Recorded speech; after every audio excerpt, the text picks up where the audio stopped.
حکم دیتے ہیں کہ دلوں کا سکون چاہتے ہو تو میری عبادت کرو، لیکن ہم مسجد میں آتے ہیں ہمارا دل نہیں لگتا،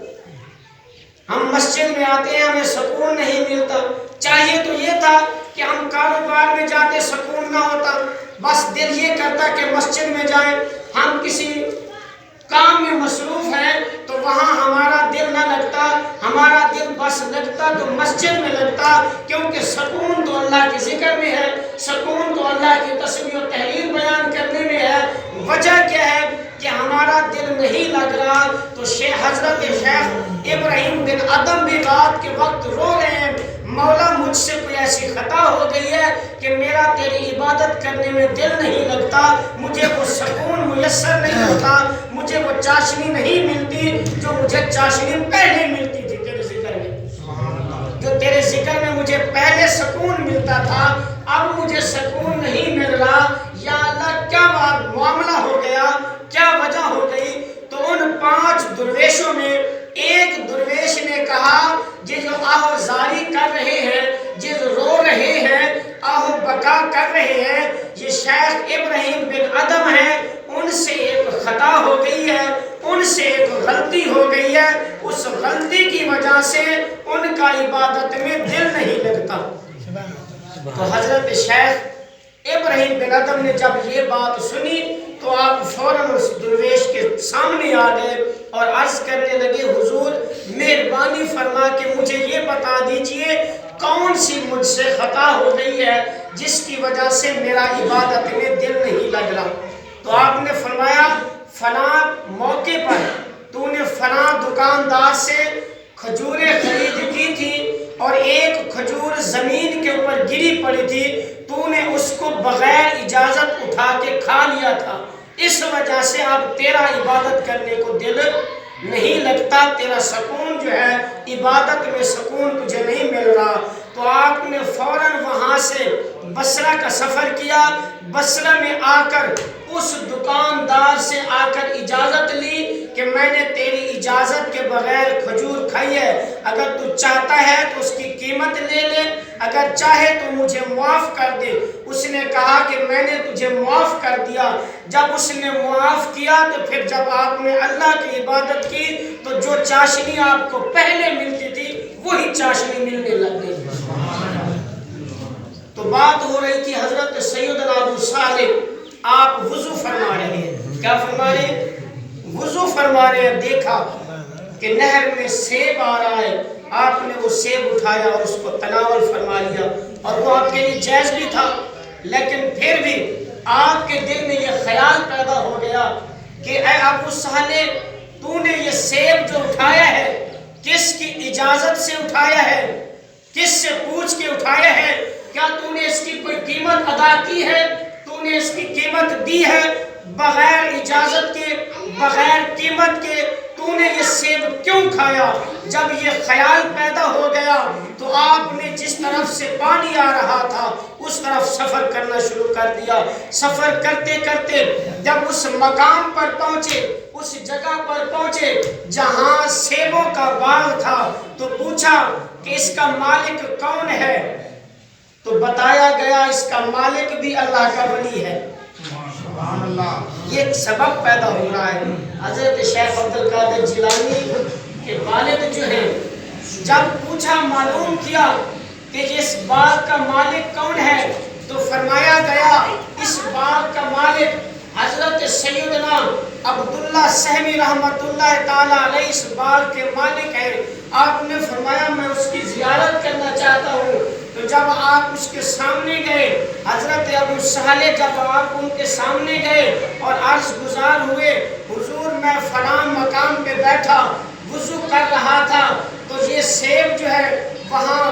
چلتے ہوئے پانی میں تیرتے ہوئے پہنچا تو میں نے یہ سیب اٹھا کر کھا لیا۔ پھر میرے دل میں یہ خیال پیدا ہو گیا کہ اے ابو صالح تو نے یہ سیب کس کی اجازت سے اٹھایا ہے؟ کیا تو نے اس کی قیمت ادا کی ہے؟ اگر کل قیامت کے دن میرا رب مجھ سے پوچھ لے، میرا رب مجھ سے سوال کر لے کہ اے میرے بندے تو فلاں مقام پہ بیٹھا وضو کر رہا تھا، تو وضو کے دوران سیب آیا، تو نے کس کی اجازت سے کھایا، تو میں کیا جواب دوں گا؟ جواب دوں گا؟ آج ہم نے کبھی کوئی یہ سوچا ہے، آج ہم نے کوئی یہ خیال کیا ہے کہ ہمارے دن جو گزر رہے ہیں، ہمارا جو وقت گزر رہا ہے، آیا کیا ہم کسی کا حق کھا تو نہیں رہے؟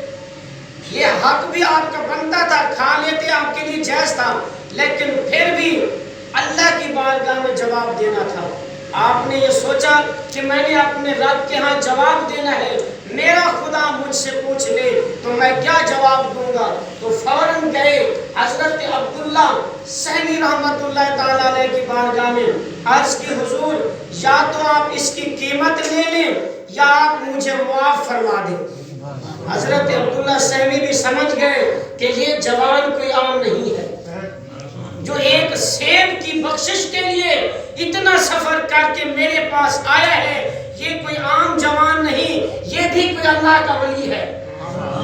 یہ اللہ کے ولیوں کی ملاقات ہو رہی ہے، یہ بھی کوئی اللہ کا ولی ہے، یہ کوئی عام نہیں جو ایک سیب کی بخشش مغفرت کے لیے، ایک سیب بخشوانے کے لیے میرے پاس آیا ہے۔ آپ بھی فراست سے سمجھ گئے، کیونکہ میرے کریم آقا فرماتے ہیں اتقوا فراست المؤمنین، مومن کی فراست سے ڈرو۔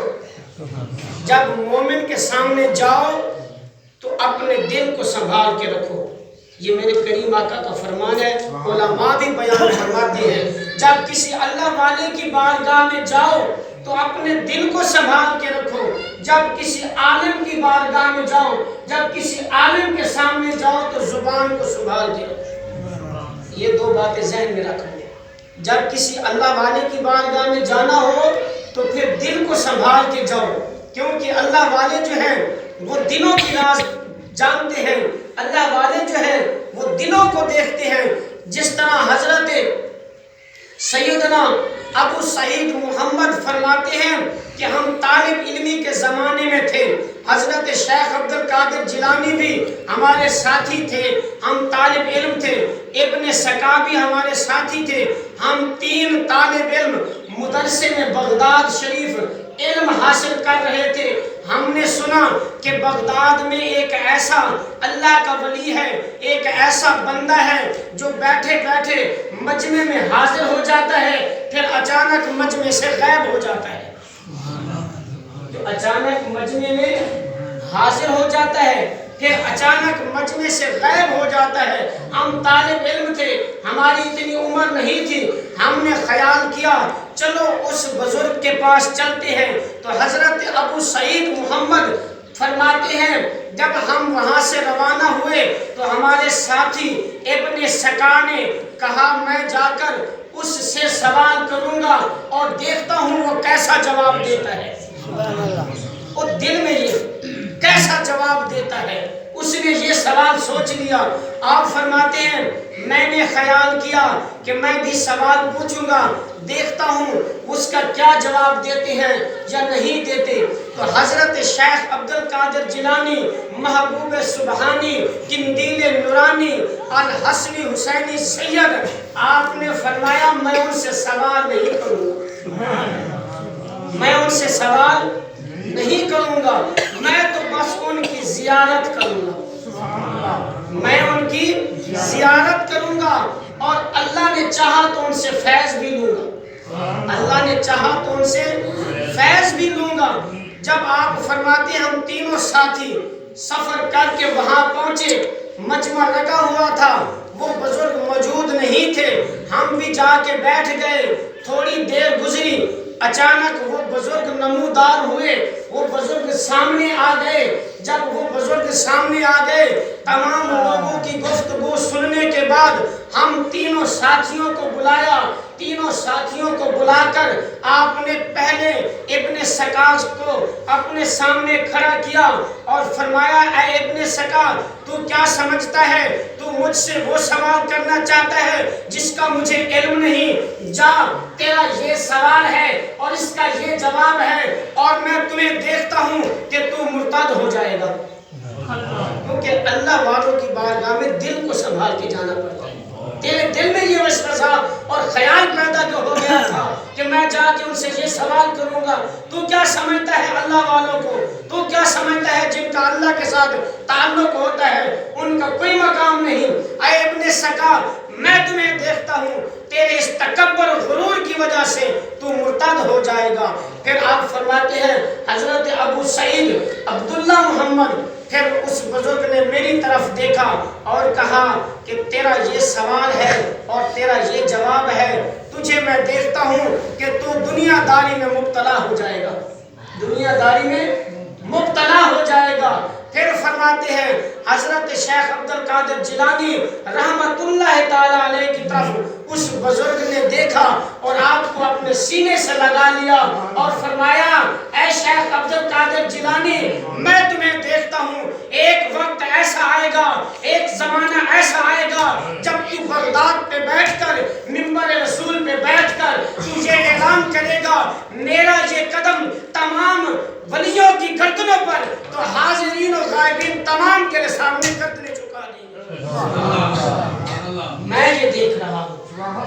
میں یہ دیکھ رہا ہوں، ایک ایسا وقت آئے گا، ایک ایسا زمانہ آئے گا کہ تو اعلان کرے گا کہ میرا یہ قدم جو ہے تمام ولیوں کی گردنوں پر، جتنے بھی غوث ہوں گے، جتنے بھی قطب ہوں گے، جتنے بھی ابدال ہوں گے، جتنے بھی ولی ہوں گے، وہ تیرے سامنے اپنی گردنیں جھکا دیں گے۔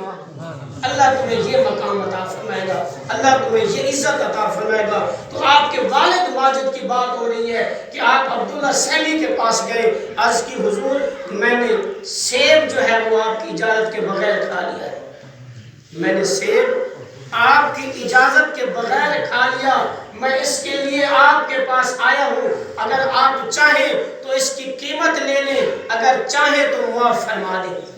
آپ نے فرمایا قیمت میں نہیں لوں گا، معافی بھی دوں گا، لیکن میری ایک شرط ہے۔